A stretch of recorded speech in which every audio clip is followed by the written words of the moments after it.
सोया चादर तान खेत में हानी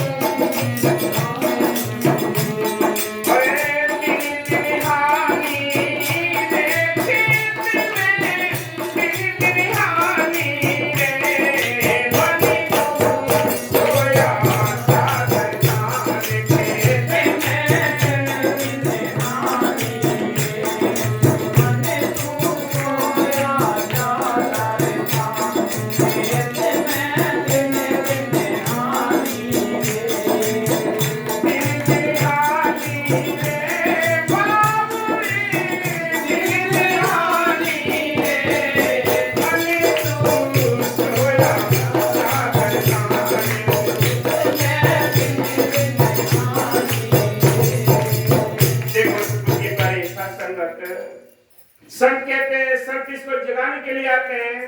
अरे मन को ये देख लेंगे, जैसे बाहर खेती करते हैं हम, अगर खेत को ना देखें, उसकी जुताई ना करें, बीज ना डालें, तो कभी फसल और यानी खुशहाली के रूप में घर नहीं ला सकते।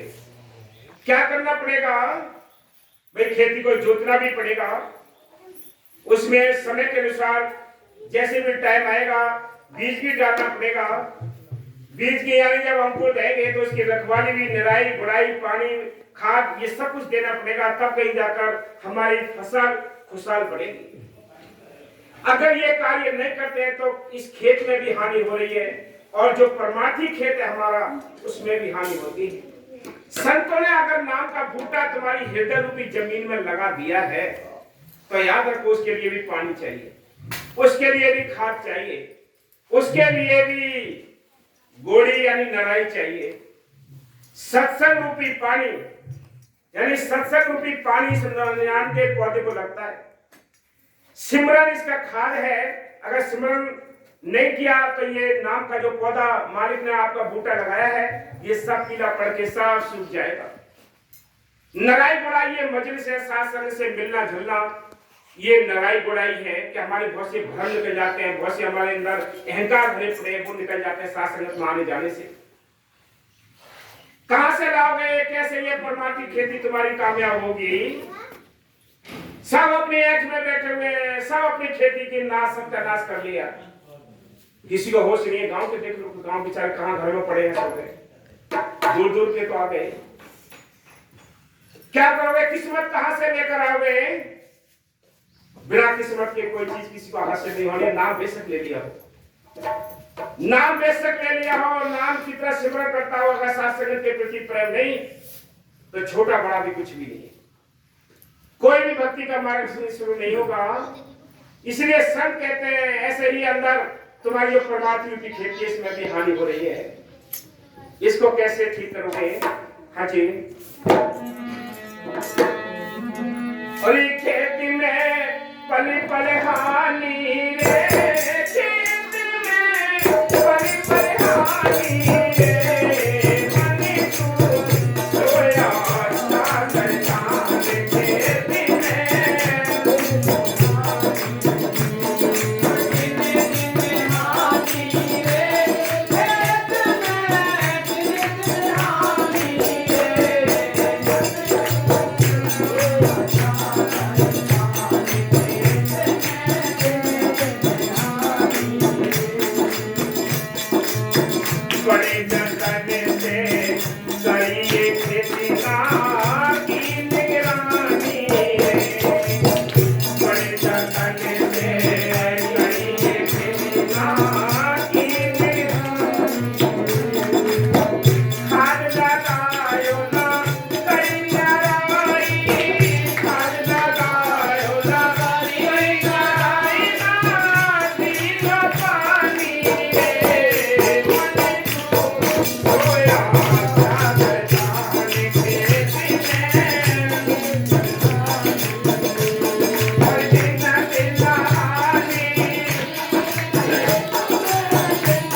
खेती, यानी बड़े जतन का मतलब बाबा मस्ताना जी ने अपने वचन में लिखा है कि 8-8 10-10 जन्मों की भक्ति होती है तब तो जीव दरबार में दाखिल होता है।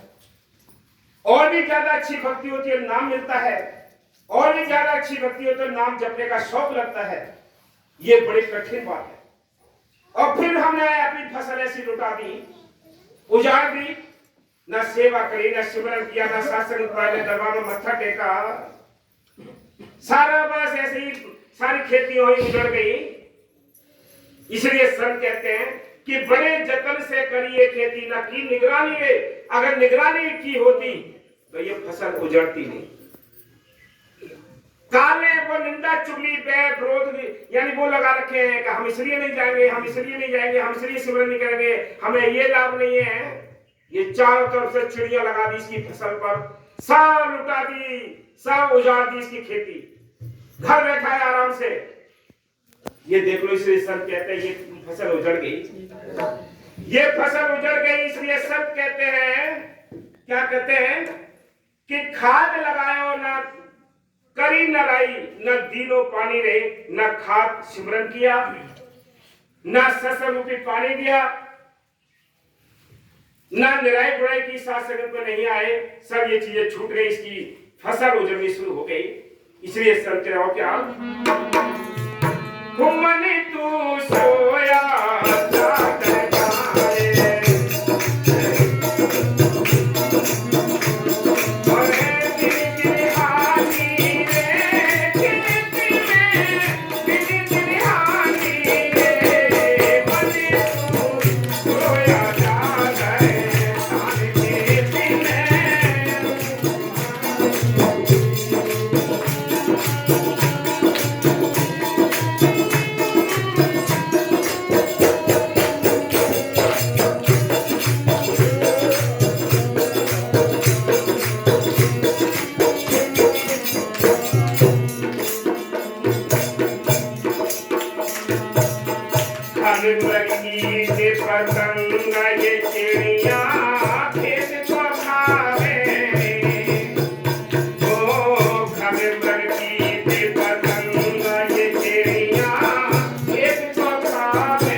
लग जाते हैं, कीट पतंगे लग जाते हैं, बड़े बड़े भयंकर यानी वायरस आ जाते हैं और हमारी फसल को सत्यानाश कर देते, उजाड़ देते हैं। ऐसे ही आपकी परमाणु रूपी फसल के लिए चारों ओर से चिड़िया लगी हैं, खास मृग कीट पतंगा, ये चिड़िया लगी है। कौन सी? निंदा, चुगली, बैर, क्रोध, ईर्ष्या, ये चारों ओर से इन चिड़ियों ने ये हमारी फसल को घेर दिया है, ये फसल को सत्यानाश कर दिया। जो कि थोड़ी बहुत पर को हरियाली भी इसने नाश कर दी, उजड़ गई हरियाली भी। इसलिए क्या कहते हैं, आगे बढ़ी पेपर समय ये चिड़िया खेत को खावे,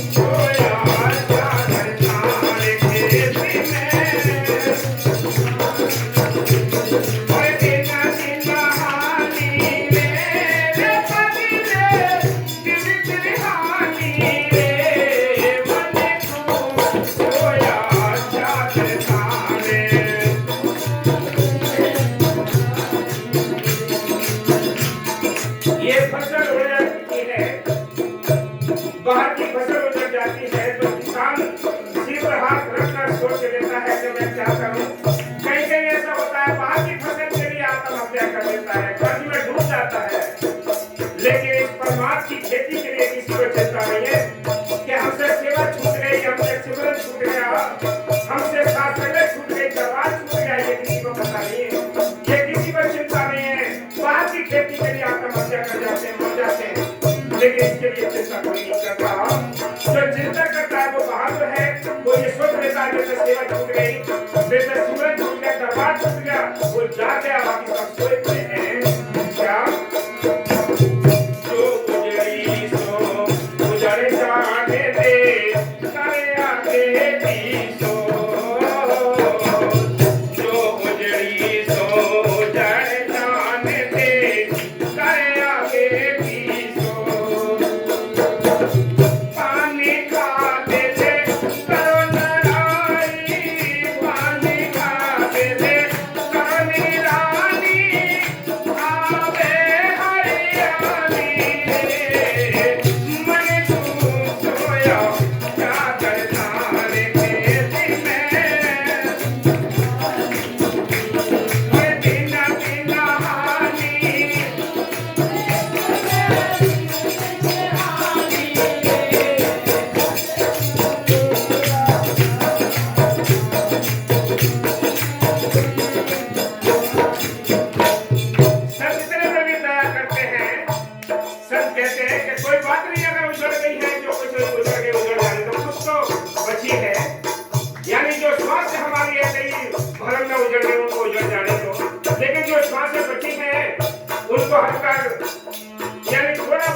निगरानी करो, पानी लगाओ, दवाई बुड़ाई खाद लगाओ, तो वो आपकी बाकी बची हुई फसल यानी बाकी बची हुई श्वास तुम्हारी परमात्मा में लग जाएगी।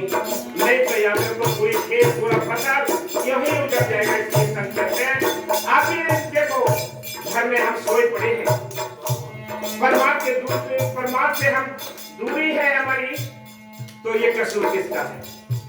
अगर परमात्मा से दूरी है, सेवा से दूरी है, सिमरन से दूरी है, सत्संग से मजलिस से दूरी है, तो किसका कसूर है? किसी दूसरे का कसूर है क्या? ये तेरी अंदर की फसल सूख गई, तेरे अंदर की जो शीलता थी जमीन की वो सारी सूख गई है। आपने देखा होगा जब जमीन सूखती है, आपने देखा होगा कि जब जमीन सूखती है तो उसमें दरारें पड़ती हैं, देखा होगा। ऐसे ही परमात्मा की जब ये इसकी खेती सूखती है तो इसके अंदर भी भ्रम की दरारें पड़ जाती हैं। अरे हम इसलिए नहीं जाते, हम इसलिए नहीं जाते, अरे हमें बैठने को नहीं कहा, हमें वहां लंगर नहीं मिला, अरे हमें ये नहीं मिला। ये दरारें पड़ जाती हैं जब जमीन हृदय की जमीन सूखती है। जब परमात्मा की खेती इसकी सूखती है तो ये दरारें पड़ जाती है। देखा होगा आपने, कहीं तालाब पे जाओगे, सूखा हुआ तालाब में लोगों को दरारें मिलती है बहुत। इसी प्रकार संत कहते हैं इसकी फसल उजड़ चुकी है। अगर ये अब भी सोच ले, निगरानी कर ले, अगर अभी नराए बुराए पानी दे दे, तो ये मालिक की मेहर होगी कि फिर इसकी ये खुशहाली हो जाएगी। इसलिए संत कहते हैं तेरी फसल तो उजड़ती जा रही है, तू तो चादर तान के सोया पड़ा है, तुझे पता ही नहीं है तेरे खेत में क्या हो रहा है। और भी अड़ोसी पड़ोसी कहते हैं तुम्हारे खेत में बड़ा नुकसान हो गया, उसकी चिंता हो जाती है हमें, लेकिन परमात्मा की चिंता नहीं होती।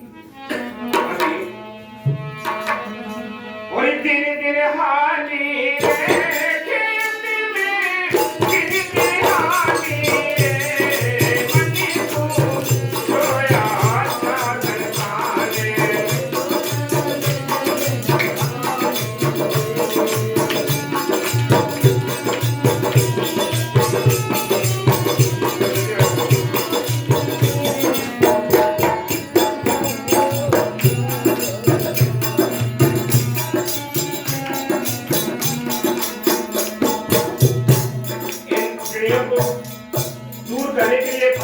बीमारियों को दूर करने के लिए कैसे बाहर के किसान किस तरह अपने इंतजाम करते हैं, क्या इंतजाम करते हैं। बीच में आपने देखा होगा रोशनियां भी शाम को करते हैं ताकि कोई जानवर ना आए, आवाज खड़का भी करते हैं, निशाना भी लगाते हैं गोबर का, किस वास्ते के भाई कुछ ना कुछ ये हमारा ये फसल जो है बच जाए। लेकिन फसल नहीं बढ़ती तो क्या होता है? और बीज मसाल डाले और गोफने चिड़िया उड़ जावे। ओ बीज मसाल डाले और गोफन चिड़िया उड़ जावे। मेरे पे फसल गाड़ी भर लाओ। ओ मेरे पे फसल गाड़ी भर लाओ। मैं खुशहाली के अंदर सोया चादर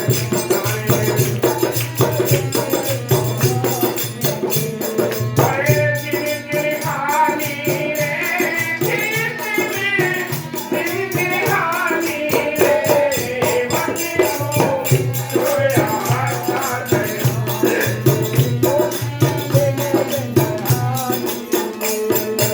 अगर बाहर की बीमारियों से अब जानवरों से आपने अपनी फसल को बचा लिया तो आप अपनी गाड़ी भरकर फसल अपने घर में लाकर खुशहाली से मस्त से टाइम काटेंगे।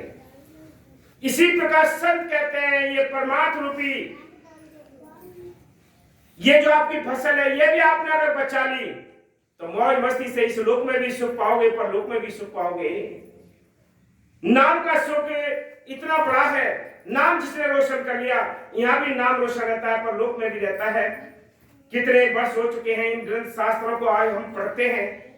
कब मीरा, कभी रविदास, कब दादू, कब पलटो, कब कितने संत परम संत आए हैं। आज उनके नाम रोशन, उनके ग्रंथ शास्त्र पढ़ के आज हम फायदा लेते हैं। क्या दौलत औरत या औलाद से किसी के नाम नहीं चलते? ये नाम तो चंद दिनों याद रखते हैं, लेकिन वो नाम कमाना चाहिए जो इस लोक में भी और परलोक में भी पहुंचे। वो है नाम का सुख, वो है नाम का धन, उससे इंसान बेखबर है। इसलिए संत कहते हैं कि ऐसे ही अपनी फसल को बचाना है तो आपने क्या करना पड़ेगा? चिड़ियों को भगाने के लिए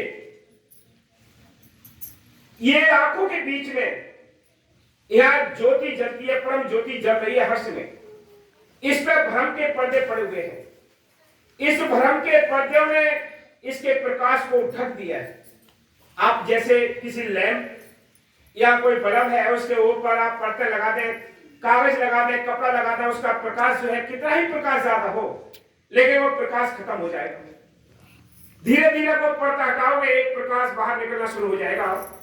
इसी प्रकार संत कहते हैं ये परम ज्योति दोनों आंखों के बीच में जलती है। यहाँ पर्दे डाल के हमने भ्रम के, कर्म के, पापों के, ये पर्दे भजन सुमरन करने से, साथ संगत में रहने से ये पर्दे हटते जाएंगे। अंदर प्रकाश हो जाएगा, अंदर रखे हुए सारे खजाने दिखाई देंगे, जिसके बारे में गवाही के रूप में लिखा है। संतों ने, कवि साहब ने लिखा है कि अब तू अंधा धुंधल निहारा, या गढ़ भीतर गंगा जमुना यही में गढ़ गंधारा, या गढ़ भीतर सोना चांदी यही में पर खंडारा, या गढ़ भीतर आए लेते हैं राम प्रसाद तारा, कहत कवि सुनो विषादु यही में गुरु हमारा। बोलो सारे खजाना है अंदर है, लेकिन भ्रम के पर्दों ने ऐसा हमारा प्रकाश ढक दिया कि कुछ दिखाई नहीं देता, आंखें बंद करते कुछ मिलता ही नहीं। इसलिए संत कहते हैं कि ज्योति जलानी पड़ेगी आपको, यानी बीच मसाल। बीच मसाल का मतलब दोनों आंखों के बीच में यहाँ ज्योति आपको जलानी पड़ेगी, यानी जो मसाल है वो जलानी पड़ेगी। और क्या करना होगा? बीच मसाल टाल, यानी घंटे, जैसे हम पेड़ पौधों पे हम घंटे बजाते हैं कि भाई चिड़िया उड़ जाए, इसी प्रकार आपको वो धुन प्रकट करनी पड़ेगी। वो धुन को प्रकट करोगे तब कहीं जाकर ये चिड़िया सारी भागनी शुरू हो जाएंगी। बीच मसाल टाल और गोफन, गोफन यानी ध्यान लगाना पड़ेगा आपको जरूर। बिना ध्यान लगाए कुछ भी नहीं बनेगा, बातों से कुछ नहीं बनता है, याद रखना। आप बाहर से कितनी सत्संगी बन जाओ, लेकिन जब तक अमल नहीं करोगे कुछ नहीं पड़ेगा। बीच मसाल टाल और गोफन, गोफन का मतलब है जैसे निशाना लगाते हैं, ऐसे ही आपको ध्यान लगाना पड़ेगा उस मन की ओर हर्ष में। चलते फिरते उठते बैठते, बाबू मेरे साथी कहते कि चलते फिरते उठते बैठते हर्ष में यादगिरी बनाए रखो उस मालिक की, सिमरन की, नाम की। बीच मसाल टाल और गोफन, चिड़िया उड़ जावे रे, निर्वय फसल गाड़ी भर लाओ, फिर आवे खुशहाली रे, फिर खुशहाली आएगी, फिर आनंद आएगा, घर बैठ के आराम से मौज से खाओ। इसलिए संत कहते हैं ये तरीका तो आपको अपनाना ही पड़ेगा। और क्या हुनरी तू सोया चादर मारे देती ने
देखो संतों ने हमारे ऊपर मेहर की है, दया की है कि हमें नाम बख्श दिया।